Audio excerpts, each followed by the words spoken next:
basically, if it passes, we'll redo the rates. If Measure P doesn't pass, I want to redo the rates anyway. I feel like I'm up to speed on the rates. Probably more up to speed on the rates than the URAC. And I'm ready to discuss the rates.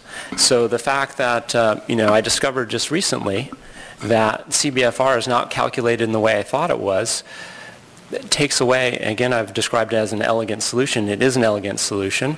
There are a couple things that make it not as ideal for our community as perhaps other communities. Part of it is the high turnover in terms of percentage of renters.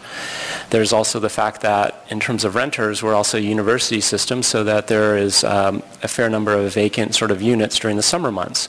Those tend to take away from some of the elegance of it, but the real sort of problematic point is that, as Herb mentioned, from a practical application standpoint, we are estimating usage of the system, and we are using the ceiling rate for the 218 process. The elegance of CBFR is greatly reduced by those factors. What isn't reduced is the 12-month look back, which is, 6-month look back, which is confusing, the summertime period, and so, the Measure P folks, their whole goal is to have us look at the rates. I mean, Measure P simply rescinds the rate. So, voting yes, no, whatever, Measure P doesn't say anything about the rates that are to replace it. They simply rescind the rate. So the fact that we're talking about replacing the rates in a more simple and easy to explain manner, Measure P folks should be pleased. If they don't trust us, then they can still vote yes. And, for the opponents of Measure P, their concerns are that really what the Measure P proponents are really trying to do is tie up the water project in potential legal battles, because they look at the proponents of Measure P and see that those are the same people who sued the city over the water rates. They're the same people who opposed Measure I.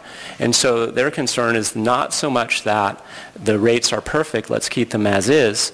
The opponents of Measure P really want us to address the rates in a responsible way, but they're concerned about, they would like to see the project move forward in the least costly way possible. So I'm not, so we talk about the election next Tuesday, that's great. Measure P yes, Measure P no, I want to change the rates. I want to change the rate structure. And this is not about the bond financing, the fact that we are potentially going to see a reduced cost of bond financing. This isn't the fact that the water project is less expensive and so we can reduce the overall revenue requirements. It's the mechanics of the rate structure. They're complicated. People are understandably confused. And because of what I recently learned about how CBFR is not being implemented sort of as I thought it was, there is no need to have the complexity of the 6-month summertime look back. And so I'm comfortable talking about it and moving forward with a substitute rate structure. I'm comfortable talking about that tonight. One of the interesting things is, okay, so we have the election in Tuesday. URAC meets on the following Thursday. Presumably they may not have all the information. They're just getting this information from Matt and Donna Lemongello. They may need additional time. Then there's, oh, well, the council's different. We need to wait for that. Oh, there's all sorts of delays. It's one thing that I've, reflected upon during my 2 years up here is how little I've accomplished. I look back over the past years and I try to look around the community and think of the differences I've made. And they're quite small. And I think, gosh, 2 years. And so I'm not really willing to sit on my hands for the next 4 weeks waiting until we have everything teed up. I know that I want to change the rate structure, absolutely.